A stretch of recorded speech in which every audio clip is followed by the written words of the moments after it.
This is without a doubt, you know, in the state for sure, the premier training facility for all types of hazardous response, especially fire departments. They get a lot of good training here, and I would say probably a premier in the country. Adjust here to make sure it's back on the back of your head, and then pull the top tight. When you get to the point where we want to plug it in, you take it, you just push it with your hand. And when you take it off, it's a little button up here releases it, okay? Press it down, it'll go right in, take a deep breath, it'll start. It simulates a forklift actually that was trying to refill from a larger propane tank, and the refueling operation went bad. And through that leak, there was an ignition source that the propane found, and that's how you got a fire of such magnitude.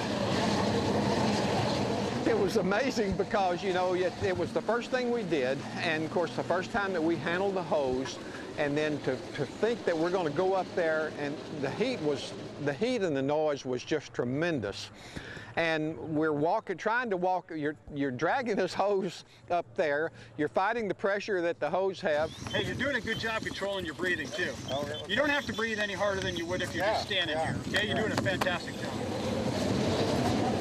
They have to go in teams of 2, as well as a team leader, and kind of march their way into this huge fireball and protect themselves with water fogs, and eventually get up to the container, reach into the fog, and turn off a nozzle to shut off the flow of fuel, which will extinguish the fire.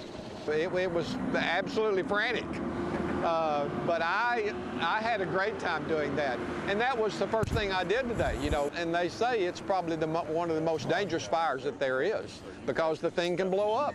Our goal is to educate those policymakers. They have a direct impact on our budgets, on our manpower, and our equipment. And we want to make sure that when they're sitting at the table and they're sharpening their pencil, that they know exactly what cuts they're doing.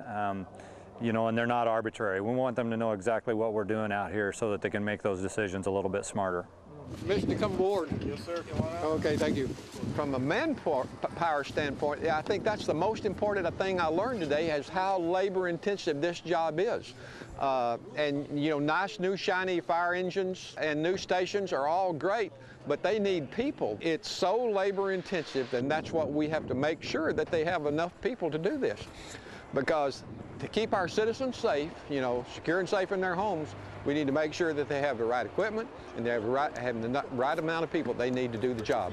Because, like I said, when you need a fireman, hopefully you don't need a fireman at all, but when you need a fireman really bad. Right now, really bad. And you don't want one to come out there with less than the equipment that they need or the manpower that they need, because you're going to be the one that suffers the consequences. Real solid feel, coarse concrete, there you go, perfect.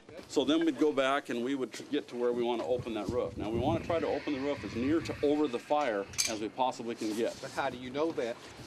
That's a great question.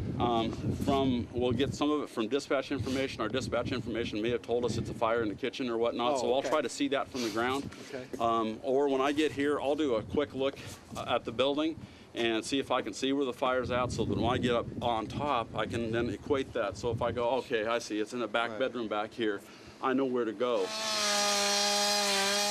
This is an eye-opening experience in every aspect. Everything we did today, you know, opens your eyes up to what the firefighters need just to do their job. Not anything extraordinary, just to do their job.